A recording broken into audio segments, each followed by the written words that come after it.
हाथी और चूहा की कहानी। एक राज्य में एक राजा का शासन था। हर सप्ताह पूरी शान और शौकत से नगर में उसका जुलूस निकला करता था, जहाँ प्रजा उसके दर्शन किया करती थी।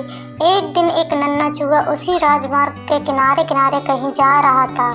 जहाँ राजा का जुलूस निकलने वाला था, वहाँ चूहा था तो छोटा सा, मगर उसका घमंड बहुत बड़ा था और वह खुद को सर्वश्रेष्ठ और महान समझता था। कुछ देर बाद राजमार्ग से राजा का भव्य जुलूस निकला, जिसे देखने के लिए लाखों की भीड़ उमड़ी। राजा अपने पूरे दल बल के साथ था। उसके सैनिक उसे घेरे हुए थे। कई मंत्री और अनुचर उसके पीछे थे।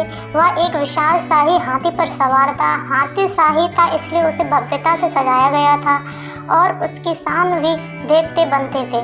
जुलूस में हाथी के साथ एक शाही बिल्ली और एक कुत्ता भी था। राजा का जुलूस देखने को उमड़ी भीड़ राजा के साथ साथ उसके शाही हाथी की भी प्रशंसा कर रही थी। यह सुनकर घमंडी चूहे को बहुत बुरा लगा। वह हाथी को गौर से देखने लगा, फिर सोचने लगा, इसमें ऐसी क्या खास बात है जो मुझे में नहीं।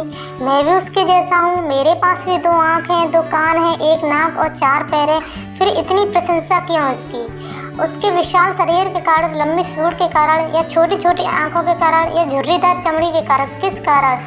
एक बार तुम लोग मुझे देख लो, उस हाथी को भूल जाओगे। मैं हाथी से भी ज्यादा महान हूँ। चूहा ये सब सोच ही रहा था कि शाही बिल्ली की नज़र उस पर पड़ गई और उसकी लार टपक गई। जुलूस छोड़ वह उसकी ओर लपकी। फिर क्या था, चूहा अपनी सारी महानता भूलकर दुम दबाकर भागा।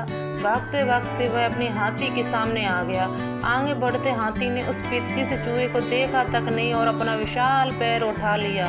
चूहा उसके पैर के नीचे कुचलने ही वाला था, मगर किसी तरह वह खुद को बचा लिया। उसने वहां से बचा तो खतरनाक कुत्ता सामने था, जो उसे देखकर घुर्राया। चूहा पूरी जान लगाकर वहां से भागा और राजमार्ग के किनारे स्थित एक छेद में घुस गया। उसका सारा घमंड उतर चुका था। उसे समझ आ चुका था कि वह इतना भी श्रेष्ठ और महान नहीं। सीख: किसी से मात्र रूप रंग की समानता हमें महान नहीं बनाती, महान हमारे गुण और कार्य बनाते हैं।